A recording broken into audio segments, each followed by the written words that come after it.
The United States and our political discourse became completely drunk, utterly inebriated and suffocated with this bizarre, obsessive attempt to blame Russia for everything that happened that in the view of the American establishment or American elites was bad, beginning with the 2016 election, which wasn't blamed on Hillary's utter lack of charisma as a candidate or the perception that she was incredibly corrupt or her laziness in refusing to visit key swing states, or even the things we found out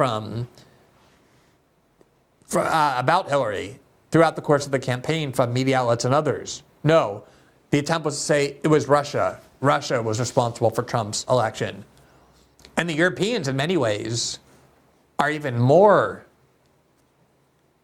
fanatical and unhinged when it comes to blaming Russia for their problems. The British decided that Brexit was passed only because the Russians interfered. Whenever there's an election outcome they dislike, they blame the Russians. They blame the Russians for Marie Le Pen's lead in the polls, and then that helped justify her conviction on very dubious charges that led to her being barred from running in 2028. So that problem was solved, that problem of democracy. They actually nullified the election results in Romania when the candidate opposed to the war in Ukraine, a more populist right-wing candidate, not very friendly to the EU, when that candidate won, they nullified the election. They're like, yeah, this election doesn't count. And the whole theory was Russia interfered. And then when they redid the election and saw that that candidate was likely to win again, they just barred him from running on the grounds that Russia had supported him. So they blame Russia for everything. Even more reflexively and compulsively than the United States does. And one of the absolute worst people, I was going to say one of the worst people who blames Russia for everything, but I could just leave it at one of the worst people on the planet, is the unelected German president of the EU, Ursula von der Leyen, who craves war so much. She just loves it so much. She's a extremist supporter of Ukraine and wants to have the Europeans send more and more money to Ukraine to get glorious victory against Russia, something that Germans say every generation. They find some reason to want to send tanks, German tanks, eastward toward the Russian border and talk about the glories of victory over Russia. She does that constantly. Also a very vocal and vehement supporter of Israel, arming Israel, financing Israel. So she was on her plane, her big private plane that the EU gives her as the unelected president, flying around, and her GPS system supposedly failed. And the pilots were forced to fly and land without the use of GPS. And you'll never guess who they blamed. From the Financial Times, September 1st, Ursula von der Leyen's plane is hit by suspected Russian GPS interference. Quote, a suspected Russian interference attack targeting Ursula von der Leyen disabled the GPS navigation services at a Bulgarian airport and forced the European Commission president's plane to land using paper maps. A jet carrying von der Leyen to Plovdiv on Sunday afternoon was deprived of GPS navigational aids while on approach to the city's airport, and what three officials briefed on the incident said was being treated as a Russian interference operation. Quote, the whole airport area GPS went dark, said one of the officials. After circling the airport for an hour, the plane's pilot took the decision to land the plane using alternative electronic aids and paper maps, they added. Quote, it was undeniable interference. Subsequently, flight recordings showed the pilots reported a GPS issue at 17:10 local time. As they approached the airport, the plane then made several turns and landed 23 minutes later. The European Commission later confirmed the report. Quote, there was GPS jamming, but the plane landed safely in Bulgaria, a spokesperson said. Quote, we have received info from the Bulgarian authorities that they suspect that this was due to blatant interference by Russia. You may remember, as well as we'll show you, that when the Nord Stream 2 pipeline was blown up, one of the worst acts of industrial terrorism in history, one of the worst environmental disasters in history, totally not caused by the United States working with Ukraine, totally not. The Europeans actually had the audacity to try and blame Russia And the Western media all reported that, oh, there's lots of suspicion that maybe Russia blew up its own pipeline, the pipeline on which its future economic prosperity depends. Maybe they blew it up. Maybe Putin blew it up. That's how limitless this compulsivity is when it comes to blaming Russia. Here is a EU Commission spokesperson. Her name is Adriana Podesta, and she's speaking to the German media outlet Deutsche Welle. And here's what she had to say on September 1st, the day that the event happened. We have received information from the Bulgarian authorities that they suspect that this was due to blatant interference by Russia. We are, of course, aware and used to somehow to the threats and intimidations that are a regular component of Russia's hostile behavior. Of course, this will only reinforce even further our unshakable commitment to ramp up defense capabilities and support for Ukraine. This incident actually underlines the urgency of the mission that the President is carrying out in the frontline member states these days. There she has seen firsthand the everyday challenges of threats coming from Russia and its proxies. And of course, the EU will continue to invest into defense spending and in Europe's readiness even more after this incident.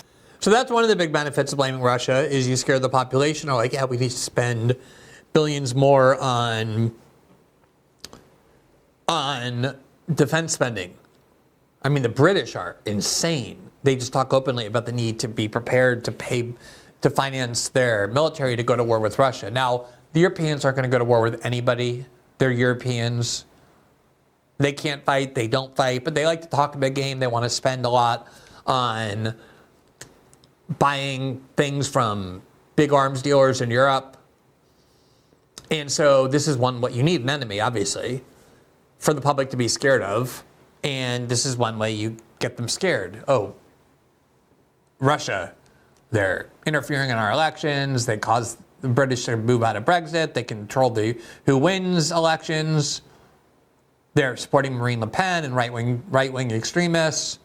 And now they're jamming the GPS at the airport where the EU president is trying to land, endangering her plane. Now, there's been a lot of talk about this sort of thing for a while. Here's from the Council of the European Union in June of this year. So essentially 3 months ago. The title was Call for Common Actions in Response to Global Satellite Navigation Systems, Jamming and Spoofing Threats. Quote, GNSS interference cases are not random incidents, but a systematic, deliberate action by Russia and Belarus, which can be used as a hybrid attack on strategic radio spectrum, which is essential for modern technology and regional safety and security. So far, causing significant damage has been cheap and simple without taking any responsibility. Therefore, this activity is most likely to continue unless proportional countermeasures are taken. GNSS interference as a growing safety and security concern requires immediate coordinated action. So far, the attempts by several member states to address the problem have not brought any more tangible results. That's the EU in a nutshell. They have meetings, they do like all this alarmist rhetoric, but it never brings, quote, any more tangible results. Therefore, it is necessary to increase diplomatic efforts to address the interference and put the pressure on the responsible parties. So they're already building this narrative that their planes are at risk from GPS jamming at the hands of the Russians. Now, here is Flight Radar, which I believe is the agency that is the EU. Yeah, it's a website tracker for flights. And here's what they were able to confirm based on what they saw on September 1st. Quote, we are seeing media reports of GPS interference affecting the plane carrying Ursula von der Leyen to Plovdiv, Bulgaria. Some reports claim that the aircraft was in a holding pattern for 1 hour. This is what we can deduce from our data. The flight was scheduled to take 1 hour and 48 minutes. It took 1 hour and 57 minutes. So by that reasoning, it only was 9 minutes longer than planned. And then they were also able to confirm this. The aircraft's transponder reported good GPS signal quality from takeoff to landing. And they had a flight, a path of the flight, which was enabled by the GPS system having good signal quality from the time it took off to the time it landed. Both points obviously contradicting the EU version of events.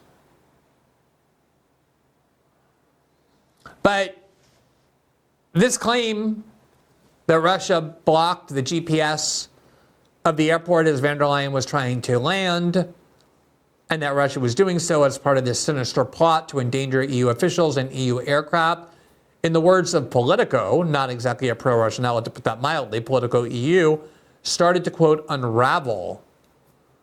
Here's the headline: von der Leyen's GPS scare gripped Europe. The Russian allegations are starting to unravel.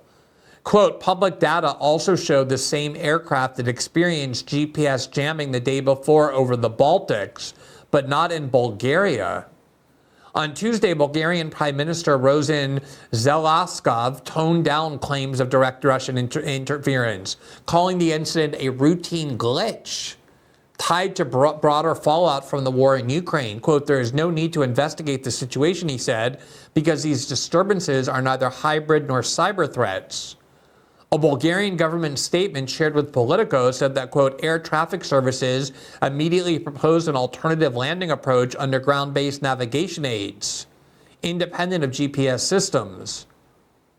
SKAI Data Services, a tech startup focused on aviation data based in Switzerland, said in a post on LinkedIn that, quote, regional jamming was present at high altitudes in the region, quote, but the flight data does not indicate GPS loss on von der Leyen's aircraft. Like, the whole story was made up about how long it circled, about the lack of GPS, about the need to land with paper maps, and about claims that they knew indisputably Russia was involved. Quote, responding to questions about the flight data on Tuesday, European Commission chief spokesperson Paula Pino said, quote, there was GPS jamming, but the plane still managed to land safely. Thanks for watching this clip from System Update, our live show that airs every Monday through Friday at 7 p.m. Eastern, exclusively on Rumble. You can catch the full nightly shows live or view the backlog of episodes for free on our Rumble page. You can also find full episodes the morning after they air across all major podcasting platforms, including Spotify and Apple. All the information you need is linked below. We hope to see you there.